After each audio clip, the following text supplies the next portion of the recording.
Dober večer in dobrodošli v dogodkih tedna. Mostovi so del prometne infrastrukture, za katere morajo skrbeti občine. Seveda je to veliko breme v smislu zagotavljanja zadostnih sredstev v občinskih proračunih, še posebej tam, kjer je mostov več. Med slednje sodi tudi občina Litija, ki ima na skrbi kar 5 mostov na reki Savi. Zagotovo. Jaz mislim, da je eden izmed problemov, ki je tudi v samem sistemu financiranja občin, tudi vprašanje, se pravi, vzdrževanja mostov. Zagotovo bi tukaj morali vključiti en dodaten inštrument, se pravi, potrebnih sredstev. Ne rečem, da so samo mostovi problem dodaten pri občinah. Vse so tudi, bi rekel, na področju socialnega varstva in drugje, ki so odkloni pri posameznih občinah, se mi zdi, da bi morali vse te, bi rekel, dodatne odklone ali država dodatno evidentirati in jih vključiti v sistem financiranja občin, ali pa država zagotoviti na teh segmentih v okviru, se pravi, sistemsko, da jih prevzame država, mostove, sredstva in tudi obliko vzdrževalca, določiti vzdrževalca. Namreč zelo resno je vprašanje, ali smo občine dovolj usposobljene za, bi rekel, vzdrževanje in nadzor, se pravi, tako velikih objektov.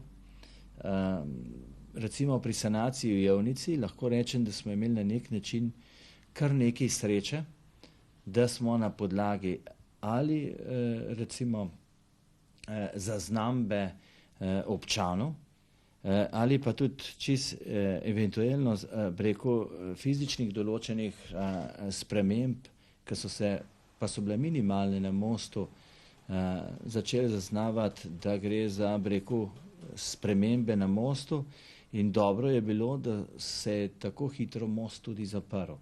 Lahko bi se zgodil kaj nepredvidljivega, če bi dlje časa čakali.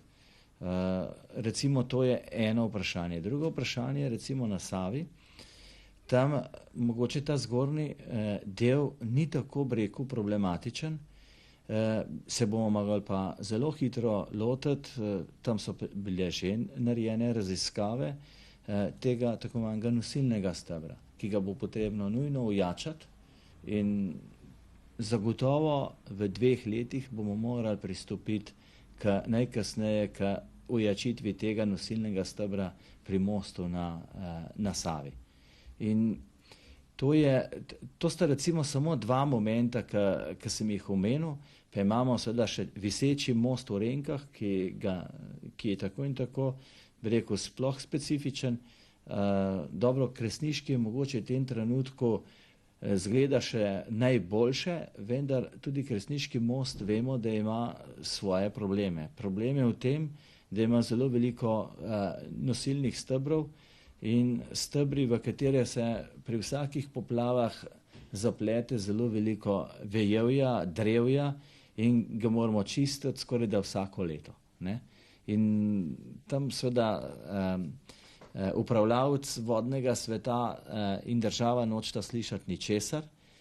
Vemo pa, da na nek način, če želimo zaščititi in ohraniti most, moramo vsako leto za to poskrbeti tudi lokalna skupnost. Tako da recimo samo teli par vprašanj, ki sem jih navedel, pa jih je še mnogo, kliče na to, da dejansko bi morali za objekte na velikih rekah premera več kot, se pravi, 70 metrov, iskati ene rešitve, ki bi bile sistemske in ki bi imele sistemske vzdrževalca na ravni države. V Litijski knjižnici tudi med počitnicami ne bo dolgčas. Željo, da mladi kar najbolj kvalitetno preživljajo počitniške dni, so letos uvedli projekt Poletne počitniške srede, na katerih se bodo udeleženci srečali z različnimi aktivnostmi, primernimi za ta letni čas. Ob njih se bodo zabavali, pa tudi kaj naučili. Ni razloga, da bi bili počitniški tedni dolgočasni, monotoni. Čeprav otroci pa tudi njihovi starši z velikim veseljem pričakujemo in dočakamo počitnice, v knjižnici razmišljamo tudi o aktivnih trenutkih, ki jim polepšajo te dni in jih naredijo zanimive. Že 3. leto nam teče projekt Poletne počitniške srede. Lani smo jim dali ekološki pridih in smo ob zgodbah in branju vrtnarili in si vzgajali rastlinice. Letošnji skupni imenovalec srečevanj od 6. julija dalje pa bodo države sveta. Spoznavali bomo njihovo raznolikost, tako prebivalcev kot narave in kulture.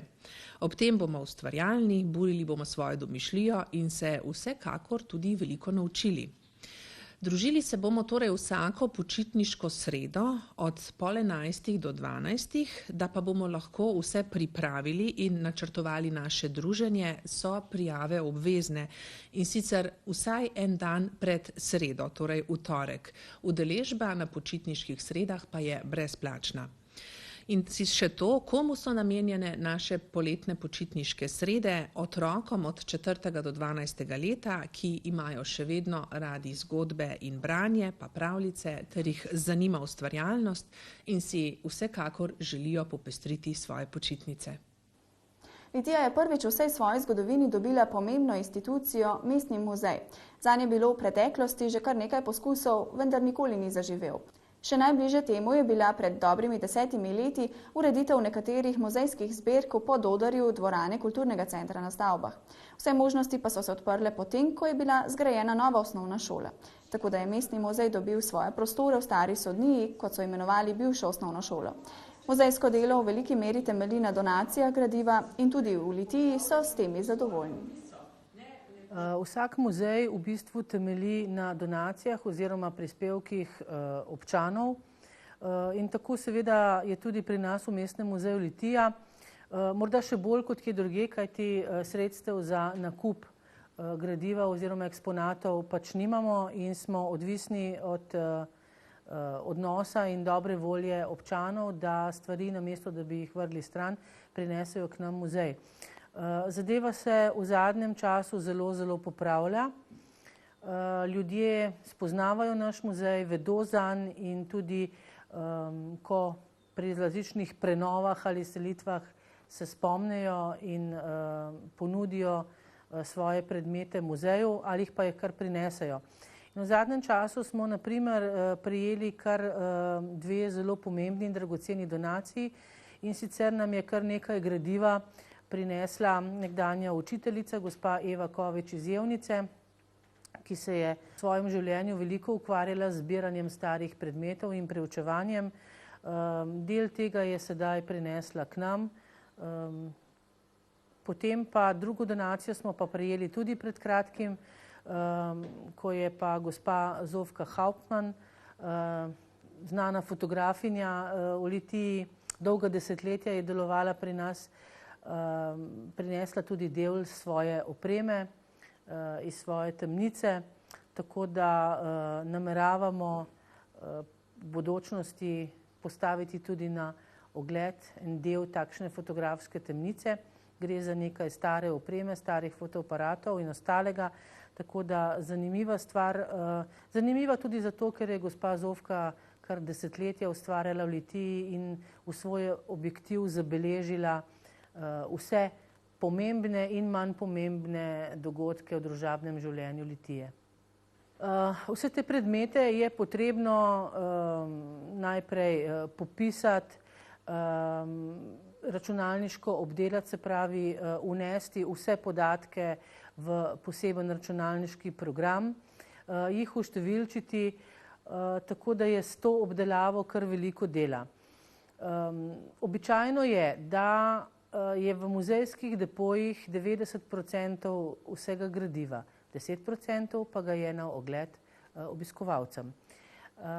Teh 10% je na ogled obiskovalcem v obliki razstav ali pa v obliki stalnih zbirk. Stalne zbirke se sicer danes morda malo umikajo občasnim razstavam, kajti trend je, da muzeji svoj program osvežujejo, dopolnjujejo, menjajo razstave, kajti to je tisto, kar obiskovalca pritegne, ne pa da kar nekaj let stoji recimo ista razstava. In ob tem se seveda menjajo tudi predmeti, ki so na ogled in pa ostalo gradivo. Torej dela z gradivom je zelo veliko, tako da ga pri nas v Mestnem muzeju Litija kar težko zmoremo. Vemo, da nas pesti tudi kadrovska podhranjenost in je pač gradivo nekaj časa čaka na obdelavo. Na to pa seveda razmišljamo o tem, kako ga predstaviti obiskovalcem, kakšno zgodbo oblikovati ob določenih predmetih. In to je seveda tudi tisto, kar zahteva svoj čas, tako da počasi gradimo naše zgodbe, trudimo se menjati program, ga bogatiti, tako da obiskovalci večkrat zaidejo k nam. Toliko iz današnje informativne oddaje. Lep večer in nasvidenje.